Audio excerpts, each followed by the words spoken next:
Bonjour tout le monde, j'espère que vous allez bien. Dans cette vidéo, mes collègues Naïna Ayounès, Bilal Mohamed Yassine et moi, Fadil Ashman, allons vous présenter un outil simple et efficace à la prise de décision. Il s'agit de la matrice de décision. Alors, présentons notre plan de présentation. Tout d'abord, nous allons commencer par une brève introduction sur l'aide à la décision. Après, nous allons découvrir qu'est-ce qu'une matrice de décision et leur objectif. Et puis, les étapes pour établir une matrice de décision. Ensuite, nous allons voir un exemple d'application et puis les avantages et les inconvénients de la matrice de décision. Après, nous allons vous citer quelques solutions pour améliorer votre matrice de décision et on finira par une petite conclusion. Alors, on commence. La vie est loin d'être un long fleuve tranquille. Au travail, rares sont les projets qui se déroulent sans encombre, un bug informatique, un client qui modifie ses exigences. Vous et votre équipe êtes quotidiennement confrontés à des problèmes plus ou moins importants qu'il faut résoudre et prendre des décisions pour continuer à progresser. Pour faire face aux situations délicates, il existe différentes techniques et des outils variés d'aide à la décision. Alors, l'aide à la décision est l'ensemble des techniques et des outils permettant d'opter pour la meilleure prise de décision possible, telles que la matrice de décision, l'arbre de décision, la théorie de la décision et d'autres méthodes. Permettent aux décideurs de mieux choisir parmi plusieurs solutions selon des critères établis de façon plus transparente et plus robuste. L'aide à la décision est principalement utilisée dans des domaines tels que la finance, l'informatique, la politique et la gestion de crise. Nous prenons toujours une multitude de décisions au quotidien. Dans la plupart des cas, notre bon sens et notre intuition nous suffisent pour faire le choix. Mais il arrive parfois que nos décisions soient plus difficiles à prendre et alors on a besoin des outils robustes pour les aider. Parmi ces outils, on retrouve la matrice de décision. Alors, qu'est-ce qu'une matrice de décision? La matrice de décision est un outil pour nous aider à prendre une décision lorsque vous devez choisir la meilleure action pour résoudre un problème. Pour cela, vous devez définir des critères et noter chaque solution en fonction de ces critères. La solution gagnante est celle avec le score le plus élevé. Aussi, c'est un moyen simple pour faire des choix qu'on a un large volume d'informations à traiter.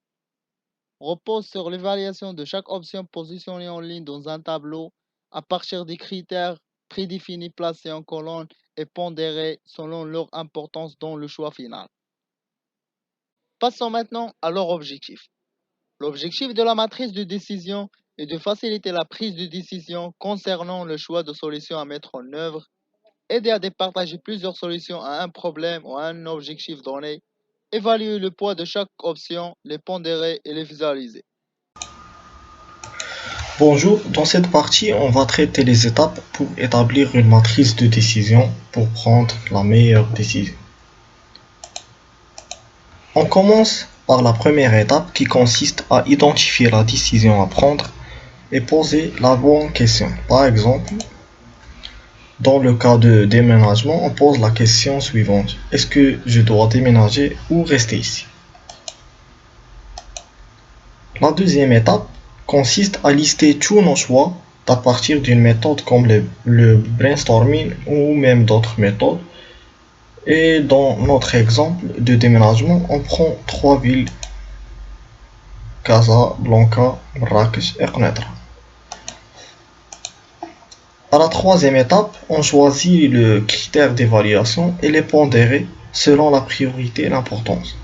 Et toujours, dans notre exemple explicatif de déménagement vers une autre ville, on a plusieurs critères comme le prix de logement, la qualité de vie, la proximité avec le travail et aussi le climat et même d'autres critères comme l'embouteillage.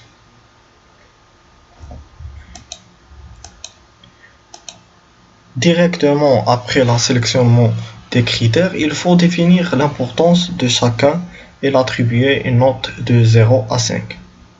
Par exemple, si la proximité avec le travail est très importante pour nous, on met une note de 5 à la proximité avec le travail. Et si le climat n'est pas un critère important, on le donne 2, ainsi de suite.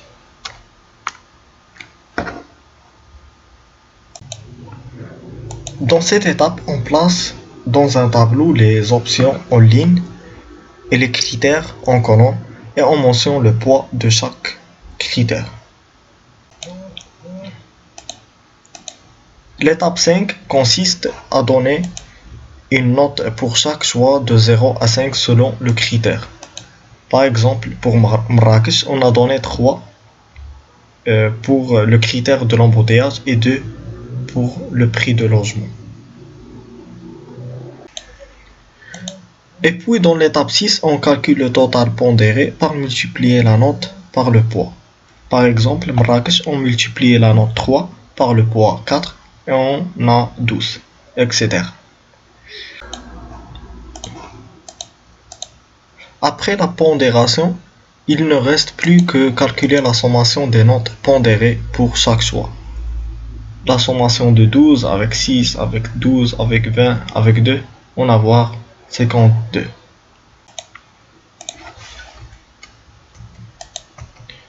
Et dans la dernière étape, on prend le choix quelle est la note la plus élevée. Et dans ce cas-là, il est clairement que Knetra est la meilleure.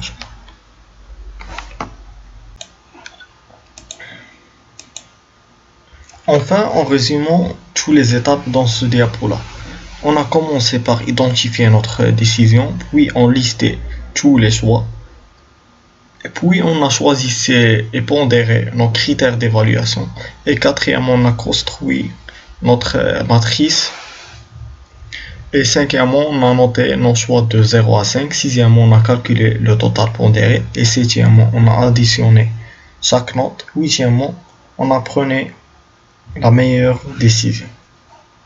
Maintenant, passons à un exemple concret que vous ne raterez pas de confronter. Vous venez de finir votre formation et vous êtes en recherche d'un travail. Et quand vous êtes assez compétent, vous avez reçu 3 offres d'emploi au lieu d'une, et vous n'avez plus que l'embarras du choix.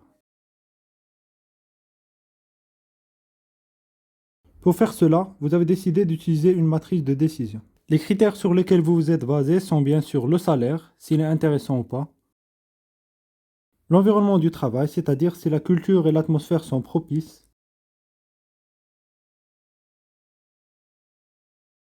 la proximité de votre demeure, et la mission, c'est-à-dire à quel point le travail concorde avec vos intérêts. Donc ici, n'hésitez pas à ajouter autant de critères que vous pouvez. Plus on a de variables, plus notre décision sera précise. Ceci dit, il est quand même primordial d'aller chercher l'information au lieu de se fier aveuglément à ce qu'on sait déjà. On pourra donc tomber dans le piège où on cherche les critères qui concordent avec nos croyances. Et du coup, on les utilise naturellement pour renforcer ce qu'on sait, non pas pour arriver à la meilleure décision. Ou alors se laisser influencer par les premières informations reçues et les privilégier. Donc il faut faire attention lors de la recherche de critères de décision à ne pas tomber dans ce type de piège. Maintenant, vous pondérez vos critères selon vos préférences. Je m'en charge pour vous. Voilà, donc maintenant vous pouvez noter chaque job à votre guise sur 5.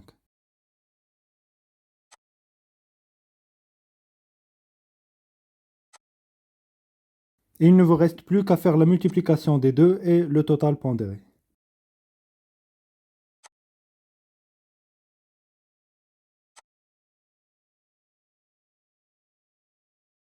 Votre décision finale sera bien sûr le job 2. Cette décision reste tout de même simple. Mais des fois, vous remarquerez que les sommes pondérées sont assez proches, ce qui fait qu'il est nécessaire de chercher plus d'informations sur le sujet avant de trancher définitivement. Pour rendre les choses plus claires, passons rapidement à un autre exemple.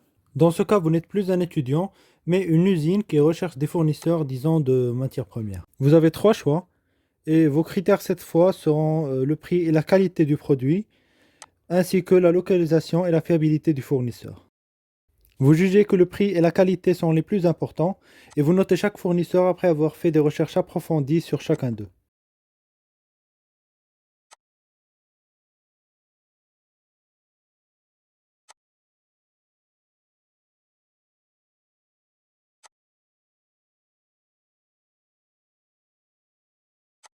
et vous trouvez que le fournisseur 2 est le plus adapté à vos besoins.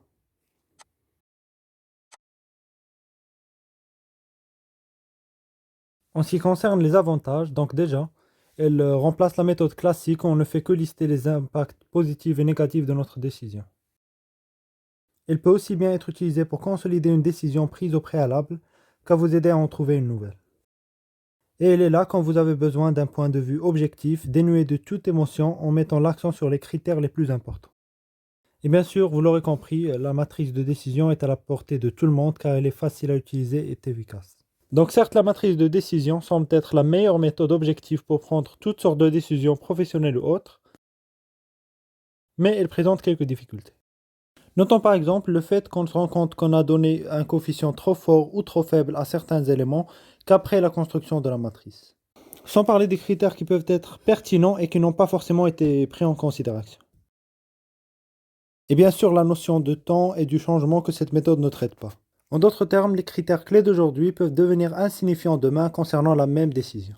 Ce qui fait que vous êtes forcé de changer la matrice à chaque fois pour éviter tout résultat faussé. Prenez ne serait-ce que le cas de la pandémie du Covid, qui a affecté pas mal de secteurs dont la croissance n'est plus du tout liée aux mêmes critères qu'auparavant. On peut ajouter à cela le fait que quelques critères peuvent éventuellement être interdépendants. En outre, la matrice de décision n'est pas vraiment adaptée aux décisions qui n'ont pas assez de variables à considérer, mais aussi si on a beaucoup trop de critères. Donc en général, 3 à 8 variables restent le domaine d'expertise de cette méthode, comme a dit Steve Carniawan. Nous sommes venus maintenant à les solutions pour améliorer votre matrice de décision. Dans cette partie, je vais brièvement vous présenter quelques outils efficaces complémentaires à la matrice de décision. Par exemple, l'analyse SWOT ou bien le SWOT permet de définir quelles sont les faiblesses et les menaces. On peut citer aussi le PESTEL, est un outil qui permet de comprendre plus finement l'environnement dans lequel on évolue. Adopter le SWOT et le PESTEL vous permettent de définir avec plus de précision les facteurs à intégrer et leur importance. Ils ne vous permettent pas de ne rien oublier, mais amélioreront votre analyse globale du problème. En résumé, la matrice de décision est un outil très puissant pour prendre des décisions et passer à l'action. Et ça, que ce soit dans la vie privée ou professionnelle. Il existe un grand nombre de méthodes de résolution de problèmes, mais elles suivent généralement tout le même déroulé, à savoir définition de problèmes, identification des causes, recherche et mise en place des solutions, analyse et suivi. Le plus important est de vous assurer que la solution mise en place soit efficace dans la durée et que le problème soit définitivement éradiqué. Et voilà, notre présentation touche à sa fin. Merci pour votre attention et à la prochaine.